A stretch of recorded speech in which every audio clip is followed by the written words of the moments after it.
So there's a lot of misinformation out there. So let's talk SafeMoon. SafeMoon caught my eye when people that aren't into crypto started asking me about it. And when I recognized that people that aren't into crypto were trying to purchase a crypto that isn't available in exchanges, that kind of intrigued me because we haven't really seen that type of hype around a coin before. So I went in and I put about $150 worth of into it, just thinking, well, the hype's there, so let's look. Then I started actually looking into the coin. That's when things actually got really intriguing because people had concerns. And I was on forums kind of talking to people about the coin, and people were pointing out concerns that they had. And each time I actually went in and looked at the concern, I found that there was something in the token economics that actually was designed specifically for that concern. To give you guys an idea, if this was a rug pull, it's a really poor rug pull. In fact, nobody doing a rug pull takes the time to design their token economics. It doesn't make any sense. Why would you? So it's not a rug pull. That kind of goes right out the window. And if you're looking at stuff like War on Rugs, you really have to take all of that with a bit of a grain of salt because people need to understand that War on Rugs actually seems to be a very bitter individual who seems upset about 2017 where they probably lost money, and so they're out for blood. So that's always the approach that they're going to have to things. That's always the lens that they filter all their information through. So you have to take that into account when you're looking at it. What you also need to take into account is that they have a competing currency. Now let that sink in. Fairmoon is actually War on Rugs token. So that needs to tell you a little bit more okay, wait, maybe I should take some of what they're saying with a little bit of grain of salt and do my own research. Now, if you look into the research of the token economics, you start finding really interesting things. So the first thing that intrigued me actually with the SafeMoon was the tax. So there's a 10% tax on the movement of the coin. So that happens every time there's a sale. So every time you move the coin, if you do a withdrawal, anything, there's a 10% tax. Okay? Now you have to understand what that 10% tax is designed to do. Anyone in the market right now, anyone looking at the stock market in particular, has noticed some really weird activity of late. Mainly, a lot of stuff that seems like a lot of market manipulation. And what we're seeing a lot of is the algorithms that actually are running some of this stuff are doing things that are making a profit for individuals and really screwing over the market. And so what they've done is actually introduce that tax to actually alleviate some of that pressure. So there's a design here, and you need to actually look at the design. So when you see something that's concerning, well, why is that there? So, well, there's a 10% tax every time I sell a coin. That seems like bogus. Well, it's there because you can't now start to do things that you could in other environments. So what we've seen in Doge Day actually was really intriguing for me because Doge Day hit and a bunch of people actually did start buying Doge. If you look at the metrics, the problem is the Doge price crashed.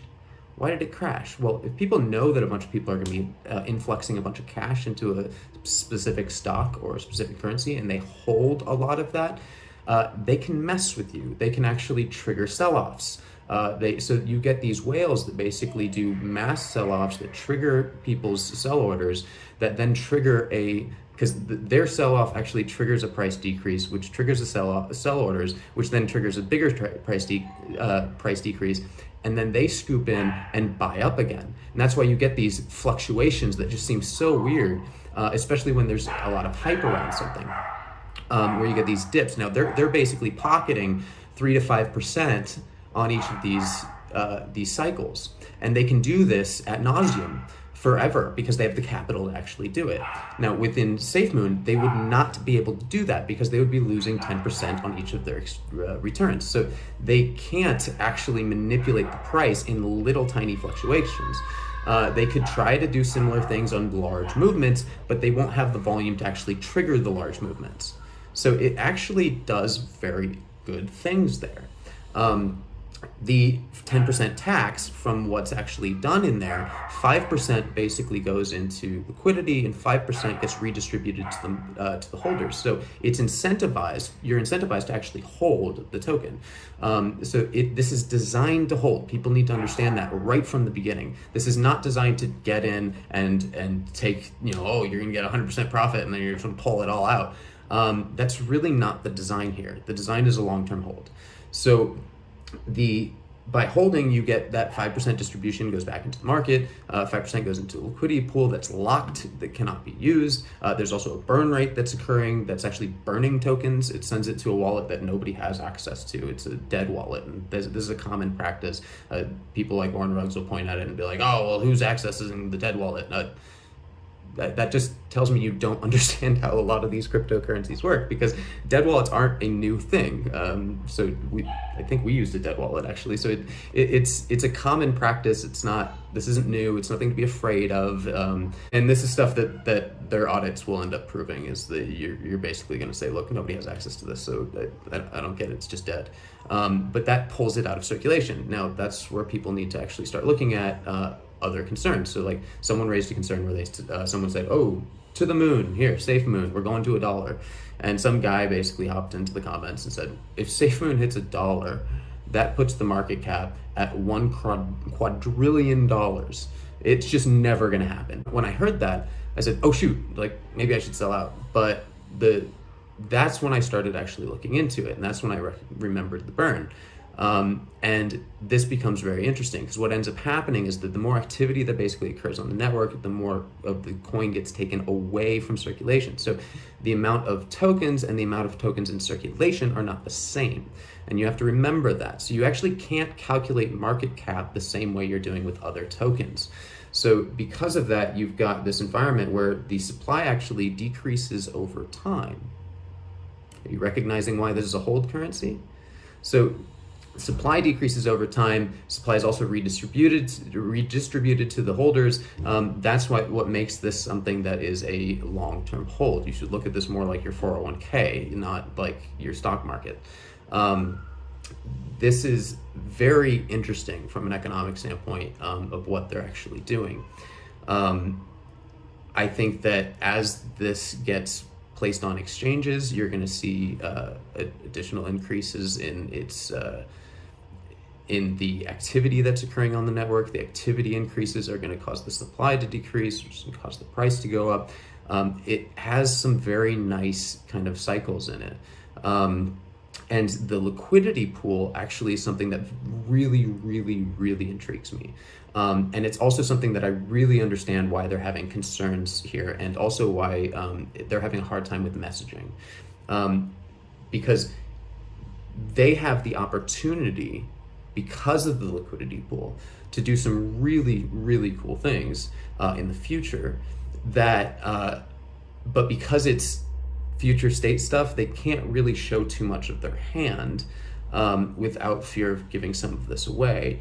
So it makes sense that they're not necessarily, that they're a bit saying, hey, it's locked, we can't touch it, don't worry about it. But there's that concern there, because they're also building their own exchange. Now, there's things they could do with that liquidity pool in concert with the exchanges that they've hinted at, which is very intriguing. So they could offer things within their exchange that would make them very competitive. They can take care of gas fees and stuff. They can make their exchange basically free if they wanted to.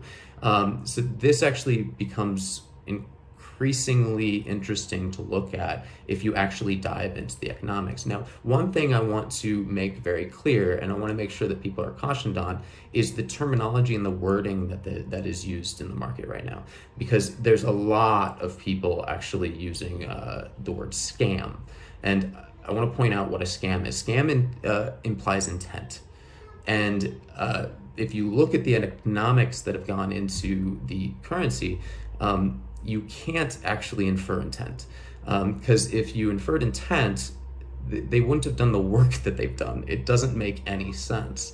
And if they were actually planning a rug pull, they had an opportunity to actually do that when they locked up $250 million. I don't know about you, but if I was planning a rug pull, that's my out.